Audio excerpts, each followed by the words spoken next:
Show. I'm Bonnie Rabikoff, and this week we are back in the kitchen with Executive Chef Tim Johnson at Johnson County Community College. Tim, thank you for inviting us back. We utterly enjoyed our first visit and are happy to be with you again. Well, the second time should be even funner. I think we can do funner. It's fall, and you are very devoted to seasonal cooking, also supporting local and sustainable growing and food making. Tell us how you're celebrating September at Johnson County Community College. Well, this will be on September 9th. It's a Thursday. This will be our third annual Sustainability Expo and Dinner. We invite local farmers, meat producers, various products like dog treats and soaps, and even cleaning chemicals that are good for the planet. And they come in from 4 to 6. We have booths set up for them, and people can come and either taste some of their products or learn about their products. Find out if they can go to their farms and pick it up directly. Because sometimes like some growers, encourage that. We have about 50 members that come in every week and pick up a baggie of groceries that are all from the local area. And just picked. Just picked. And sometimes they change because of Mother Nature. Mother Nature has played a lot of cruel jokes on us this summer. This has been a challenging summer, but these farmers, I know they're up to the challenge and they're working around it as best they can. And when the first year we came up with this, the presidents of universities and colleges all signed a commitment to try to make their colleges, green. And so we have a sustainability chairman, Jay Anno, and he came to dining services and said, okay, you guys, what can you do? The first thing I decided to do was start buying fresh local ingredients and introducing it into our menus. And then I also started creating menus for our special catering functions that highlighted this use, and that became very popular. Then at the end of the summer, I thought, well, let's have a big event and introduce the college and the community to some of these farmers, and then celebrate with a 5-course dinner. But at the campus, education comes first, and so that is what drives it. We want to make sure we are educating the community and our student body and our faculty and staff so that they know what we're doing on campus, because we have a lot of different projects that are going on. We have a big announcement that's coming out that we are going to start our own farm on campus. And we're going to come back to see that. Okay. We're going to get a chance here in the kitchen to see that farm at its very beginning and watch it grow. And the best part is people say, oh, you're starting your own farm. Well, what are you going to do with the produce? All the produce is all coming here. It'll come to dining services. It'll go to the hospitality management school. And that's going to be a great thing because we'll be involved in selecting what we want planted. We'll know when it's coming in, and say, hey, we have the Swiss chard, and it was just picked today, and it's going to be a really fantastic thing. We're going to start off with 1 acre, and then just kind of build after that. Is it going to be here where will the farm be? It's going to be on the south side of campus. Okay, so it'll be on the campus. It's going to be on the campus, but the best, really fun thing is that we will compost all the vegetables and products that we use. We'll have a compost area on campus, and that'll go directly back onto the farm, and so we're going to be kind of creating that cycle of life as far as with the vegetables, and that's going to be really fulfilling, and I think that's going to be a major thing on campus that people are really going to get into. I think the sustainability project also gives an opportunity for urban people who see a lot of concrete in our everyday life to actually talk to the people who are raising our food and learn about what they're going through, and the commitment of these people to growing organic and sustainable and just taking good care of our earth. That's right. So this it's trying is to erase our remarkable. carbon footprint. I don't want vegetables coming in from Arizona or California. If I want really nice peaches, I'm going to get them from July until September. think some of that is training us to have the expectation of what foods are available when, and knowing that they are most nutritious because they're fresh picked or harvested. Right. Well, you know, And they taste wonderful when they're fresh. Way, you know, you'll become more in tune with yourself and with your community and with Earth. So, Chef, let's go in the kitchen. Tell us what we're going to make. We're going to be making a grilled Brookshire pork chop with an apple cider reduction, with a roasted golden acorn squash, and then also roasted root vegetables, which will have sweet potatoes, carrots, turnips, celery, onions, and a little red pepper for color. And it's going to be a really unique presentation. This recipe is easy. You don't even really need to have a recipe. It's more about feel and texture and becoming close to the earth. Okay, it's harvest time and we're going to do it. Why don't you come with us?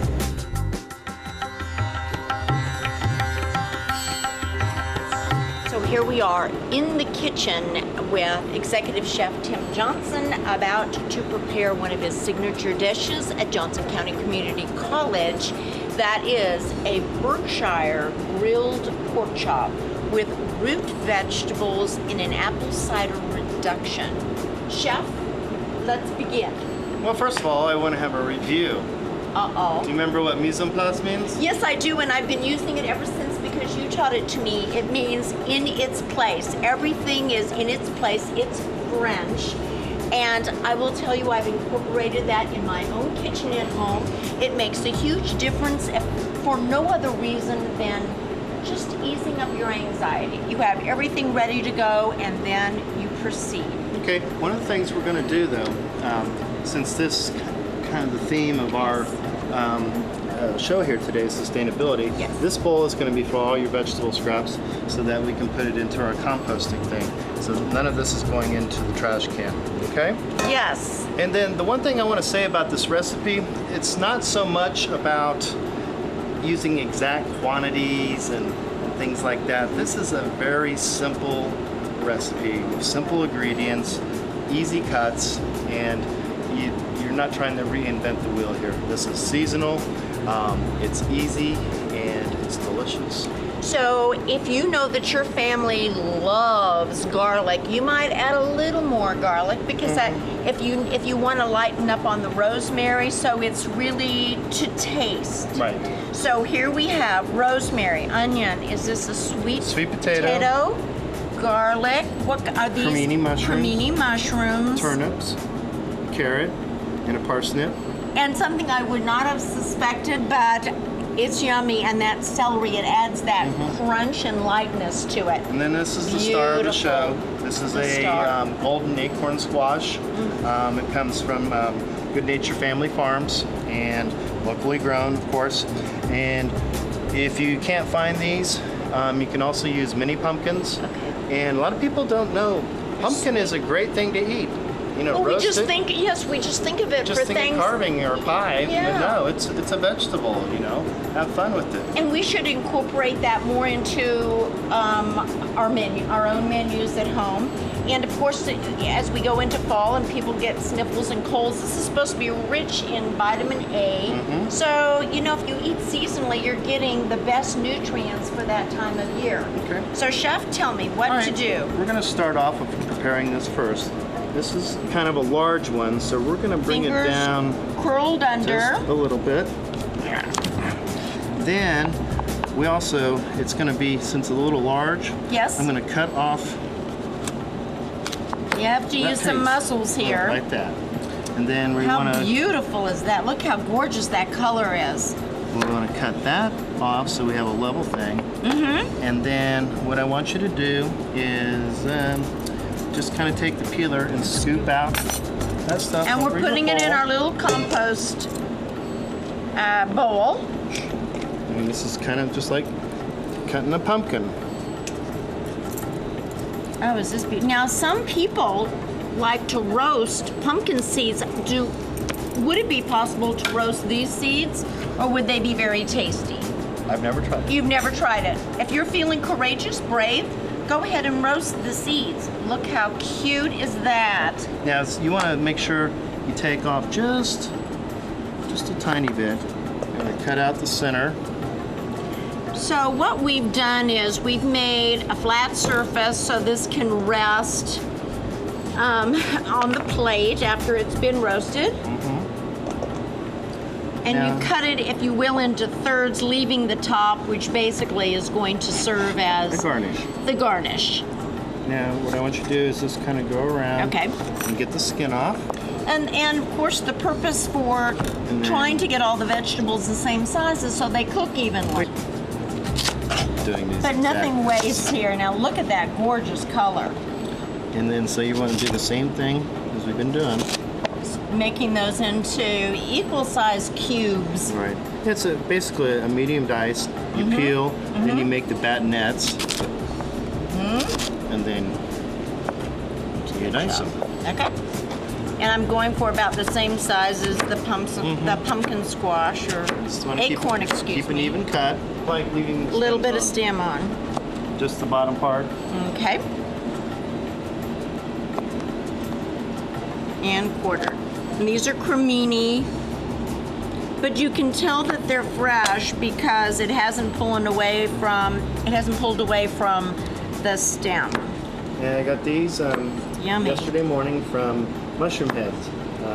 It's a neat little company that grows all kinds of different mushrooms. Now with the parsnip, because they're kind of waxy and they're hard to peel, just go ahead and square it off right now. Okay. That is the thing about many root vegetables is they are hard to They're cut. hard to cut. You need a sharp surface, a cutting board that's not going to move on you, Yeah, and we got that. and watch your knuckles. Now Okay. celery, Yes. we're just going to cut one down the middle and then just do large dice on those two. So very as green as possible. I kind of made that one. And hard, crispy. Really, selecting your vegetables is, As long as they're fresh and seasonable, Yep. not coming from California. yep, on a truck halfway across the country. And too, you know, the public, you don't need to try to do exact fancy cuts. Do what's comfortable for yourself. I mean, this is a rustic dish. This is fall. There, you know, when it all comes together, it's going to look beautiful. So you don't necessarily need to have the greatest knife skills in the world to do this. We're just going to take the onion Yes. and we're going to make a little slice like that. And then we're going to pull through kind of like a large dice. We're going to find a really nice stem for our garnish. So we'll keep him So here. we're saving him. And then I want you to chop that all up. Okay. You cut. Is that another way for saying that's not how to do that? Well, you're crossing your hand like that, and I just, you know, some people what- do that. So you have the power in your elbow and your arm. Here, you're just using your hand. Back into our little cup. Oh, into our cup? Because we're not going to put this in right away because it'll burn up or something. We're going to toss that in there after. After it comes out. Olive oil or grapeseed oil. Grapeseed oil. I hear that has a higher burning point. Touch it all. All right. And Season freshly cracked pepper, and is that Kosher salt. kosher salt. A little more grapeseed oil. My son likes working with grapeseed oil when he's cooking it up. What temperature are we going to put this We're in? going to do about 450 degrees. So you want it going into a really hot oven. And a couple of tips with your sheet pans. If you're using Beautiful. a sheet pan like this, Yes? put them in your oven. Okay, we've prepared the vegetables. They're roasting in the oven, and now we're making the apple cider reduction sauce. Chef? Okay. We're using a local apple cider from Stevenson's Farm. We all grew up with that. Yep. Yep. And Lewisburg is also a good one. Yes.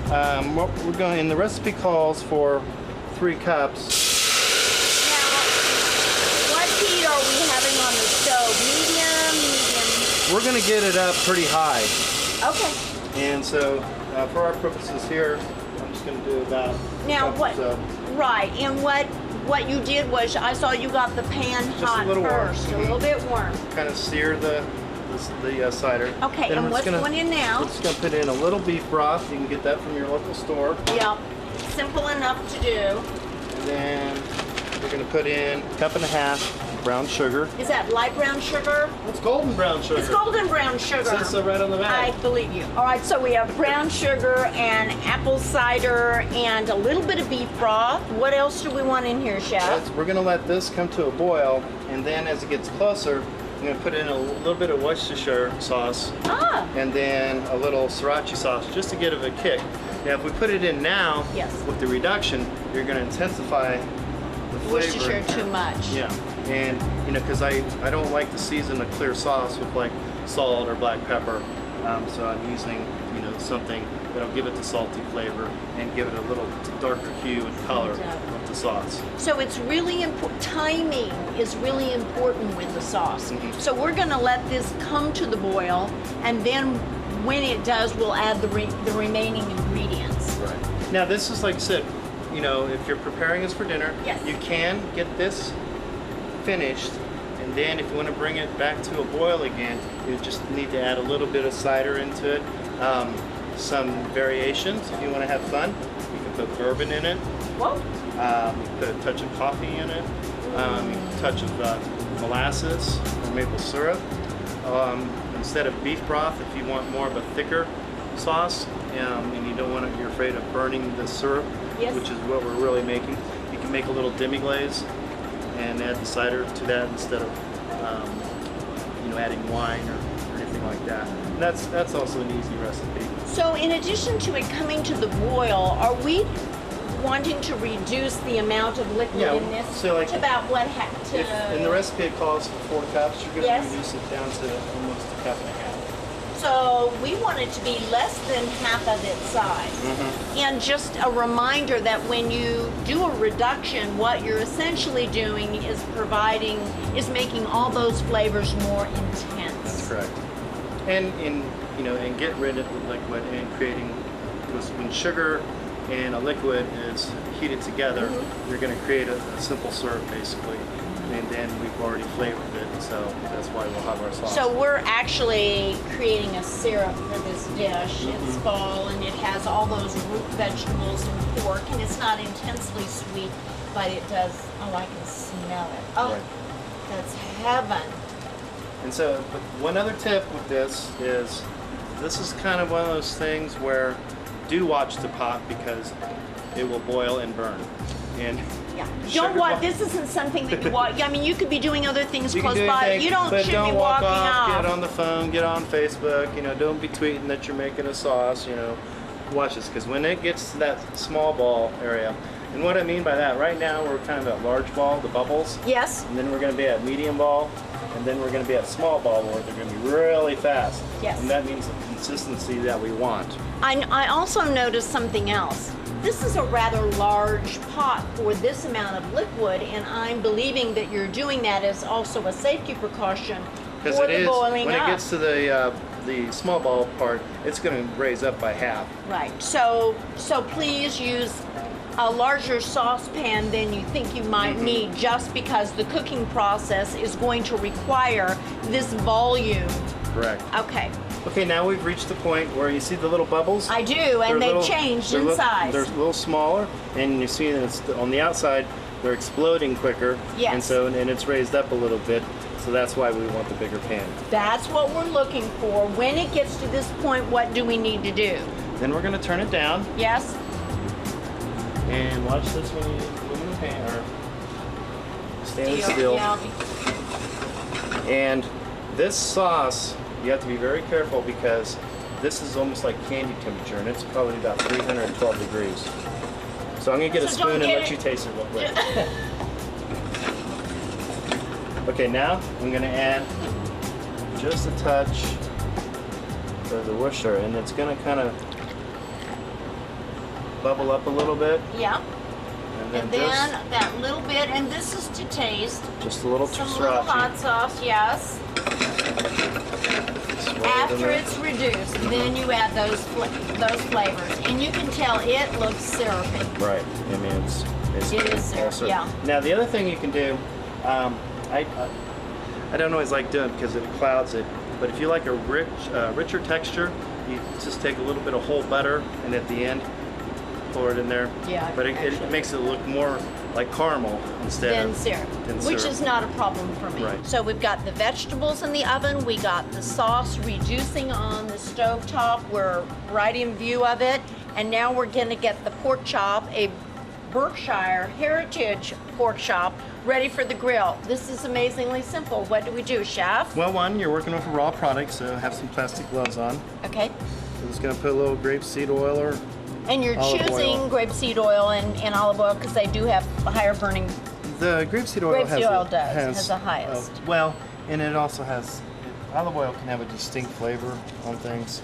So you could you use canola oil? You can. But you just don't want anything with a strong flavor. Right. And you're doing a mix of, again, fresh cracked pepper and kosher salt, and you're not being bashful with the seasoning. No. Because it's going on the grill, some of it's on the going to grill. fall off, and You want a nice texture, and you know every chef competition. You did not season that very much, or you forgot to season it. Oh, what's wrong with you? we won't have that problem. Wah, wah, wah. Okay. Okay, we're off to the grill, chef. Okay, chef, we seasoned the pork chop. We're ready for the grill. You can do this outside or You can do it outside. I mean, in the fall, it's going to be perfect because the smoke and everything. But you want to do that over indirect heat. If you have Please explain indirect heat. Here's my Weber grill. here's a Weber, all your coals are on this side, grill them over here. All right. Not directly over the Direct, fire. because Okay. the fat will burn and you'll burn your nice little bone, And then the inside won't be cooked enough. and then I'll come in and haunt you. Uh-oh. And you would too. After your grill is clean, it's always a good idea to spray it just a little bit so the meat or fish, especially fish, don't stick on it. Now, if you don't have a Weber or if it's December and you want to do this, Inside, then yeah. inside, if you have a George Foreman grill, Okay. or if you have a cast iron pan that has The old-fashioned. the ribs in it, Yes. or you can pan sear it, but you're not going to try to finish it on the grill because that will overcook the outside part of it. Like I said, you're not going to cook it all the way because we're going to finish it in the oven. So you can actually do this a little ahead of time too, before your guest arrives, or if the husband's out of the group, the beer with the boys, you know, he can do it then.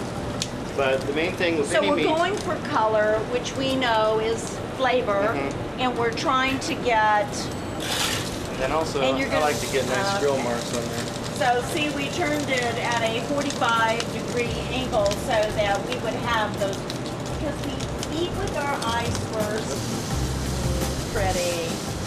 And so look at that, the heritage pork chop, that fat is white, and it's It's not going to be just, that yellow color. yeah, this is flavor, it imparts a richness. And you'll see as the bone heats up, just a little blood releases from there, and that tells you the internal temperature is getting there.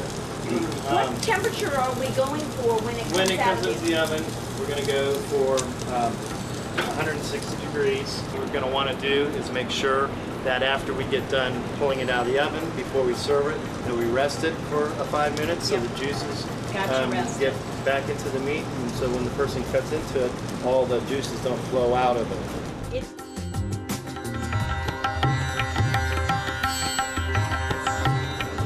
Okay, chef, everything has been sauteed or grilled, reduced, roasted, and now we eat with our eyes first, chef.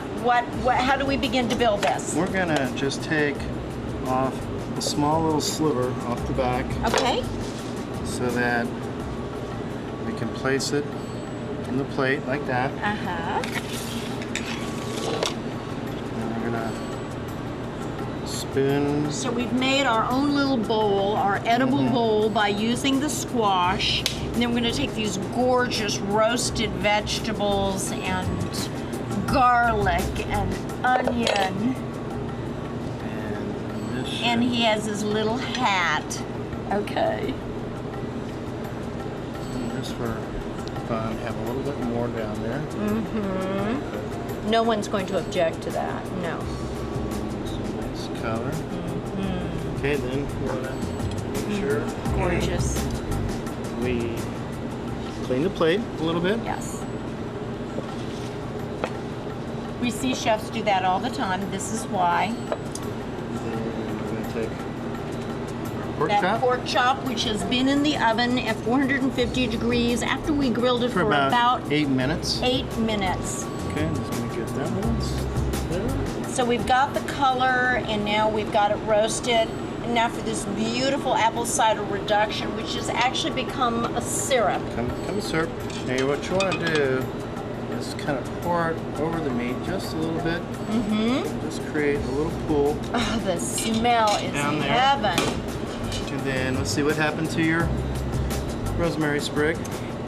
Oh, No. my sprig. I have my sprig. Here, sprig. Here, sprig. And I'm gonna So Place that bit right of there. green. Yep. Oh, excuse me. Such a happy sprig. Yes. And then just, And this is the rosemary we chopped earlier Right. when we were preparing. And this and there's your finished product. is the signature dish. Chef, thank you, and thank you for inviting us into your kitchen again. You're welcome.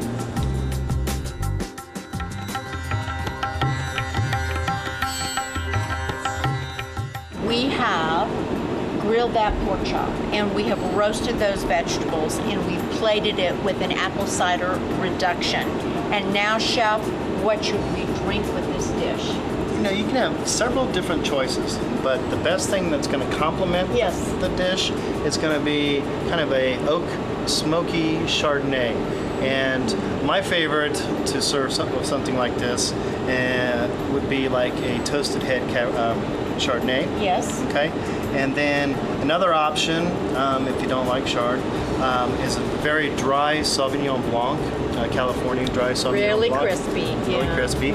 And then if reds are your thing, then you might want to try something kind of unusual like a Cabernet Franc or a Zinfandel or even a Beaujolais. And those will all complement the dishes in different ways. Yes. But your best bet is going to be the oaky, smoky Chardonnay. Just to stand up to the flavors of the dish. That's correct.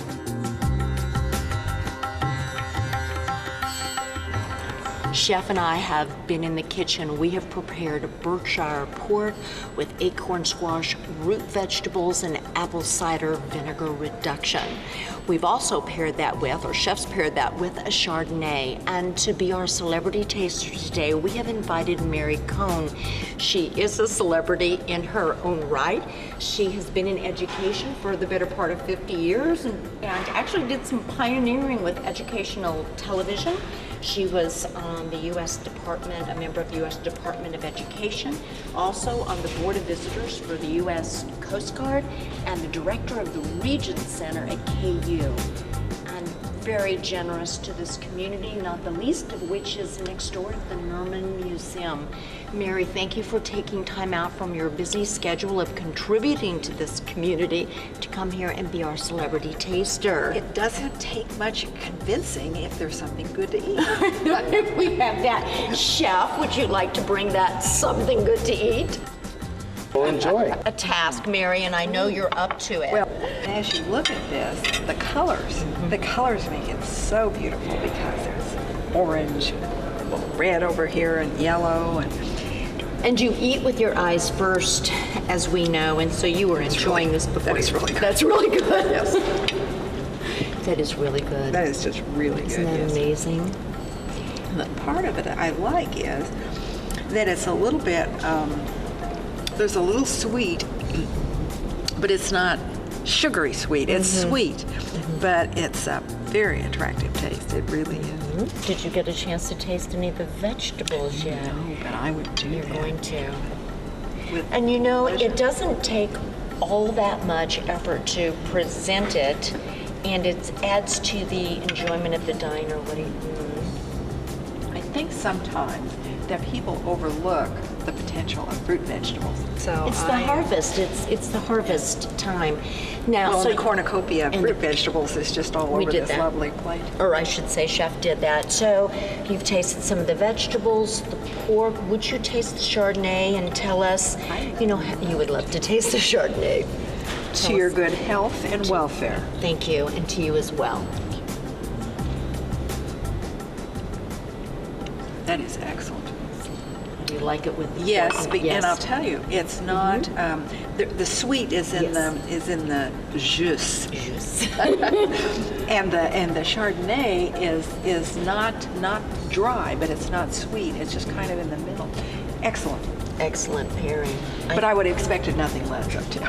Tim is just one of our rock stars in the culinary world and a huge supporter of the local sustainable. I know they're about to have a sustainable dinner here at JUCO, and so I think he's getting all geared up to make that happen with this Well, dish. I would have to say too that Johnson County Community College is always very supportive of community efforts like the sustainable dinner because it's so important.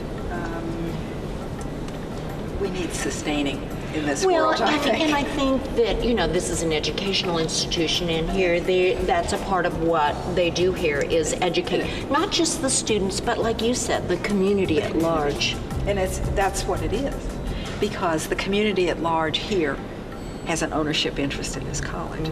So whatever the college supports, the community tends to follow along. So congratulations to Tim and the sustainable dinner. So I think that's wonderful. Well, and Mary, thank you for all the giving that you've done in the many ways that you have to our community, and for taking time out to be our celebrity taster. Well, as I said, it didn't take much Wasn't hard. convincing. Well, thank you for having me back. You're welcome.